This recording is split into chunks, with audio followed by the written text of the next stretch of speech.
Assalamualaikum warahmatullahi wabarakatuh. Pertama-tama, perkenalkan nama saya Andi Muhammad Malfik Ramal Hilal dengan NIM 452200090 dari kelas 2D D4 Administrasi Bisnis. Baik, pada kesempatan kali ini saya akan memaparkan materi mengenai manajemen modal kerja. Baik, mengenai modal kerja sangat dipengaruhi dalam menjalankan kegiatan usaha.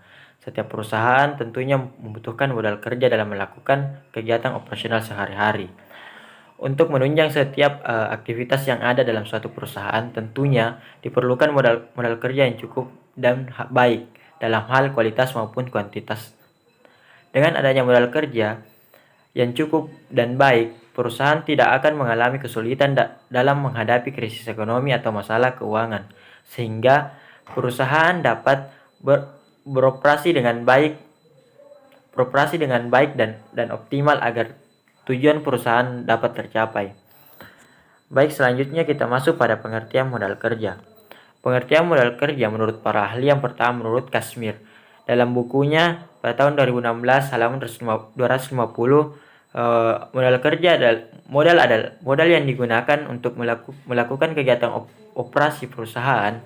Modal kerja juga dapat diartikan sebagai investasi yang ditanamkan dalam aktivitas lancar atau aktivitas jangka pendek seperti kas, surat berharga, piutang, persediaan, dan aktiva lancar lainnya. Selanjutnya, pengertian modal kerja menurut Jawarto tahun 2011 halaman 87 adalah modal kerja adalah kelebihan aktiva lancar terhadap utang jangka pendek. Kelebihan ini disebut modal kerja bersih. Kelebihan ini merupakan jumlah aktiva lancar yang berasal dari utang jangka panjang dan modal sendiri. Definisi ini bersifat kualitatif karena menunjukkan kemungkinan tersedianya aktiva lancar yang lebih besar daripada utang jangka pendek dan menunjukkan tingkat keamanan bagi kreditur jangka pendek serta menjamin kelangsungan usaha di masa yang akan datang. Selanjutnya kita masuk pada pentingnya modal kerja. Menurut Kashmir, yang pertama, kegiatan seorang manajer keuangan lebih banyak dihabiskan di dalam kegiatan operasional perusahaan dari waktu ke waktu. Ini merupakan manajemen modal kerja. Yang kedua, investasi dalam aktiva lancar, cepat dan seringkali mengalami perubahan serta cenderung labil. Sedangkan aktiva lancar adalah modal kerja perusahaan, artinya perubahan tersebut akan berpengaruh terhadap modal kerja. Yang ketiga, dalam praktiknya, seringkali bahwa separuh dari total aktiva merupakan bagian dari aktiva lancar yang merupakan modal kerja perusahaan. Dengan kata lain, jumlah aktiva lancar sama atau lebih dari 50% dari total aktiva. Yang keempat, bagi perusahaan yang relatif kecil, fungsi modal kerja sangat penting. Perusahaan yang kecil relatif terbatas untuk memasuki pasar modal besar dan jangka waktu panjang. Yang kelima, terdapat hubungan yang sangat erat antara pertumbuhan penjualan dengan kebutuhan modal kerja. Kenaikan penjualan berkaitan dengan tambahan piutang, persediaan, dan juga saldo kas. Selanjutnya kita masuk sumber modal kerja. Yang pertama, hasil operasi perusahaan adalah pendapatan atau laba yang diperoleh pada periode tertentu. Yang kedua, keuntungan penjualan surat berharga adalah selisih antara harga beli dengan harga jual surat berharga tersebut. Yang ketiga, penjualan saham adalah perusahaan melepas sejumlah saham yang dimiliki untuk dijual kepada berbagai pihak. Yang keempat, penjualan aktiva tetap adalah yang dijual yaitu aktiva tetap yang kurang produktif atau masih menganggur. Yang kelima, penjualan obligasi adalah perusahaan mengeluarkan sejumlah obligasi untuk dijual kepada pihak lainnya. Yang keenam, memperoleh pinjaman adalah pinjaman dari pihak kreditur atau bank atau lembaga lain. Yang ketujuh, dana hibah dan sumber modal kerja lainnya. Selanjutnya kita masuk pada konsep modal kerja. Konsep modal kerja terbagi atas tiga. Yang pertama, konsep kuantitatif. Konsep kuantitatif menyebutkan bahwa modal kerja adalah seluruh aktiva lancar. Seluruh investasi dalam aktiva lancar. Tiga konsep ini sering disebut dengan modal kerja kotor atau gross working capital. Modal kerja kotor gross working capital adalah semua komponen yang ada di aktiva lancar secara keseluruhan dan sering disebut modal kerja.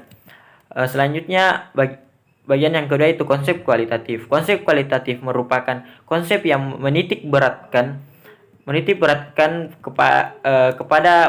kepada kualitas modal kerja.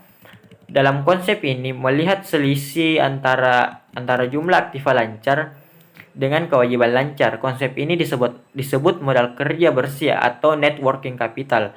Modal kerja bersih merupakan seluruh komponen aktiva lancar dikurangi dengan seluruh modal kewajiban lancar atau utang jangka pendek. Selanjutnya konsep fungsional. Menekankan kepada fungsi dana yang dimiliki perusahaan dalam memperoleh laba. Artinya sejumlah dana yang dimiliki dan digunakan perusahaan untuk meningkatkan laba perusahaan. Selanjutnya kita masuk jenis-jenis modal kerja. Menurut Kashmir, terbagi atas dua. Yang pertama, modal kerja kotor atau gross working capital adalah semua komponen yang ada di dalam aktiva lancar secara keseluruhan dapat sering disebut modal kerja. Artinya mulai dari kas, bank, surat-surat berharga, piutang, persediaan, dan aktiva lancar lainnya.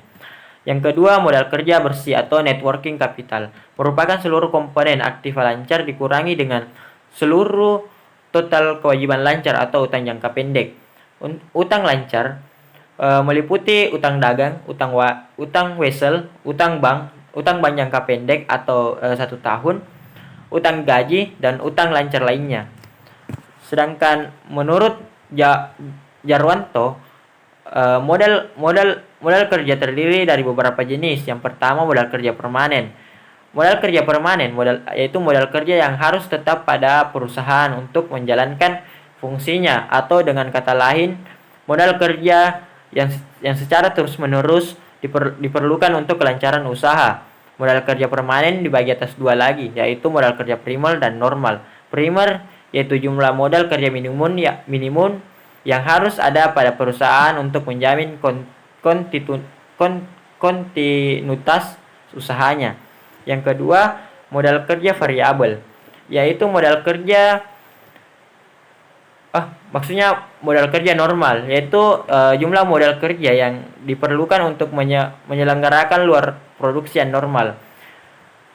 Selanjutnya, modal kerja variabel adalah modal kerja yang jumlahnya berubah-ubah tergantung pada perubahan keadaan. Modal kerja variabel ini dibedakan menjadi 3. Yang pertama, musiman, yaitu modal kerja yang jumlahnya berubah-ubah. Perubahan tersebut disebabkan karena fluktuasi musim. Yang kedua, modal kerja siklis, yaitu modal kerja yang jumlahnya berubah-ubah disebabkan karena fluktuasi konjuktur. Selanjutnya, modal kerja darurat, yaitu modal kerja yang besarnya berubah-ubah karena adanya keadaan darurat atau mendadak yang tidak dapat diketahui atau diramalkan terlebih dahulu. Selanjutnya, tujuan modal kerja. Tujuan modal kerja bagi perusahaan menurut Kashmir dalam bukunya tahun 2016 halaman 253 sampai 254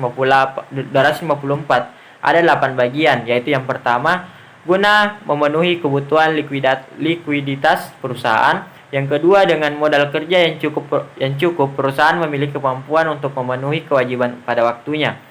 Yang ketiga, memungkinkan perusahaan untuk memiliki persediaan yang cukup dalam rangka memenuhi kebutuhan pelanggannya. Yang keempat, memungkinkan perusahaan untuk memperoleh tambahan dana dari para kreditur apabila rasio keuangannya memenuhi syarat. Yang kelima, memungkinkan perusahaan memberikan syarat kredit yang menarik minat pelanggan dengan kemampuan yang dimilikinya.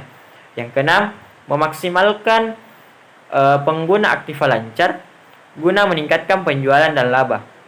Yang ketujuh, melindungi diri apabila krisis modal kerja akibat turunnya nilai aktiva lancar. Yang kedelapan, serta tujuan lainnya. Adapun faktor yang mempengaruhi modal kerja, yang pertama, jenis perusahaan. Jenis perusahaan dalam praktiknya meliputi dua macam, yaitu perusahaan yang bergerak pada bidang jasa dan non-jasa atau industri. Kebutuhan modal dalam perusahaan industri lebih besar jika dibandingkan dengan perusahaan jasa. Di perusahaan industri, investasi dalam bidang kas, piutang, dan persediaan relatif lebih besar jika dibandingkan dengan perusahaan, sangat menentukan kebutuhan akan modal kerjanya. Yang kedua, syarat kredit. Syarat kredit atau penjualan yang pembayarannya dilakukan dengan mencicil atau angsuran juga sangat mempengaruhi modal kerja. Untuk meningkatkan penjualan bisa dilakukan dengan berbagai cara, dan salah satunya adalah melalui penjualan kredit. Adapun hal yang perlu diketahui dari syarat-syarat kredit dalam hal ini, yang pertama, syarat untuk pembelian bahan atau barang dagangan. Syarat untuk pembelian bahan atau barang dagangan yang akan digunakan untuk memproduksi barang mempengaruhi modal kerja. Pengaruhnya berdampak terhadap pengeluaran kas. Jika persyaratan kredit lebih murah, akan sedikit kas yang keluar. Demikian pula sebaliknya, syarat untuk pembelian bahan atau barang dagangan juga memiliki kaitannya dengan persediaan. Selanjutnya, bagian B, syarat penjualan barang. Dalam syarat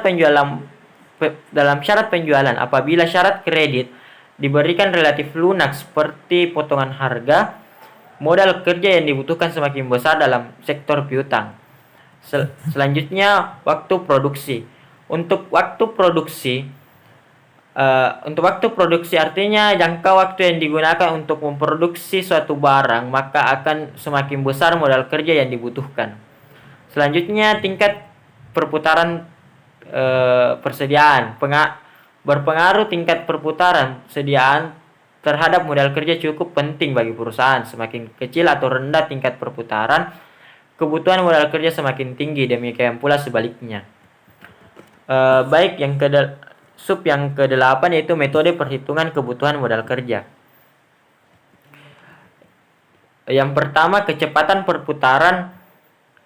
perputaran operasional adalah kemampuan dana yang tertanam dalam tiap unsur modal kerja perusahaan yang berputar dalam satu periode tertentu, yang merupakan rasio antara jumlah aktiva yang digunakan dalam operasi terhadap jumlah penjualan yang diperoleh selama periode tersebut. Rasio-rasionya terdiri dari perputaran kas, merupakan kemampuan dana yang tertanam dalam kas